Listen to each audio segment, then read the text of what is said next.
என்னக்கா என்ன பண்றீங்க? நல்லா இருக்கீங்களா? நல்லா இருக்கோங்க்கா. நீங்க எப்படி இருக்கீங்க? நல்லா இருக்கீங்களா? இருக்கும் இருக்கும். என்ன உங்க மகன் நல்லா படிப்பாளின்னு கேள்விப்பட்டேன். உள்ள படிச்சுக்கிட்டு இருக்கானோ? ஆமா ஆமா, என் மவன் அருமையா படிப்பான், சூப்பரா படிப்பான். இங்க கூப்பிடுங்க, நான் கொஞ்சம் டெஸ்ட் வைப்போம். உங்க மகனை உண்மையிலேயே நல்லா படிக்கிறானா இல்ல சும்மா உங்கள்கிட்ட கதை விட்டுக்கிட்டு இருக்கானான்னு பார்ப்போம். டேய் மகனி தொப்பி, வாடா. ஆண்டி கேட்குற கேள்விக்கு டப்பு டப்புன்னு பதில் சொல்றா. என்னம்மா கூப்பிட்டியலா? யார் இந்த ஆண்டி? போண்டா மாதிரி இருக்கு. போண்டா ஆண்டியா? இது எதிர் வீட்டு ஆண்டிடா. உன் மகனுக்கு திமிரு அதிகண்டி. எங்க நான் கேட்கிற கேள்விக்கு பதில் சொல்றா தொப்பி. கேளுங்க போண்டா ஆண்டி, கேளுங்க.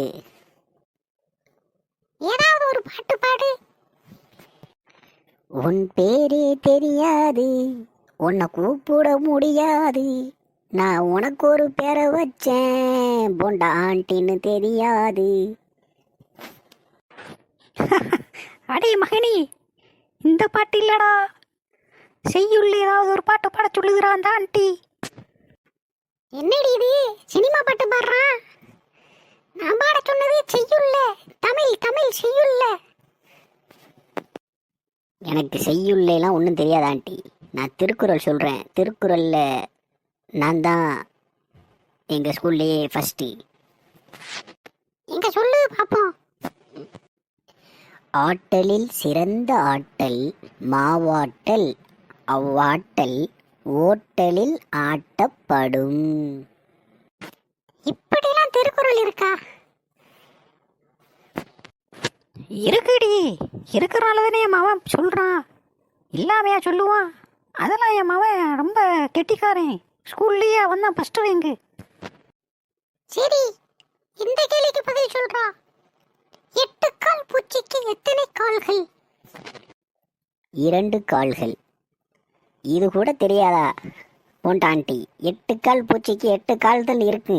2 கால்னு சொன்ன உடனே உங்களுக்கு உடனே எங்கள் அம்மாட்ட இங்கே வேறு ஒன்றும் தெரியலன்னு சொல்ல வந்தியல்ல. சரி சரி, கரெக்டா சொல்லிட்டேன்.